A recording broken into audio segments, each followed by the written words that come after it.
Hello বন্ধুরা, তোমরা সবাই কেমন আছো? আমি বেশ ভালো আছি। সো দেখো, আমি আজকে চলে এসেছি মিনি কিচেন নিয়ে। আমি উনুনটা ধরিয়ে দিয়েছি, এখন আমি তেল দিচ্ছি গাইস। সো দেখতেই পাচ্ছ। সো আজকে আমি কি করব, শাপলার বড়া করব। সো দেখো, আগেই আমি সব কিছু জোগাড় করে মেখে নিয়েছি, সব কিছু যা যা দেয় বড়াতে, তোমাদের আর বললাম না। সো দেখো আমি করছি, তেলটা গরম হওয়ার অপেক্ষায় আছি। তেলটা গরম আমার হয়ে গেছে, দেখতেই পাচ্ছ। সো আমি একটা একটা করে দিয়ে দিচ্ছি গাইজ। দেখতেই পাচ্ছ কত সুন্দর লাগছে দেখতে। দেখছো, আরেকটা দিয়ে দিলাম। দেখো, আমি আস্তে আস্তে এমন করে সব কটা বড়া ভেজে নিই। সো সঙ্গে থাকো আমার। সো গাইজ, দেখতেই পাচ্ছ আমার অনেক ভাজা হয়ে গেছে। অলরেডি আমি দুটো তুলে ফেলেছি, এখন একটা তুলছি।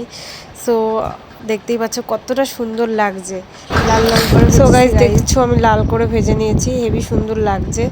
আমার দেখতে এতটা সুন্দর লাগছে, খেতে তো তার থেকে বেশি ভালো লেগেছে। তোমাদের কাদের কাদের ভালো লাগলো অবশ্যই কমেন্ট করে বলো।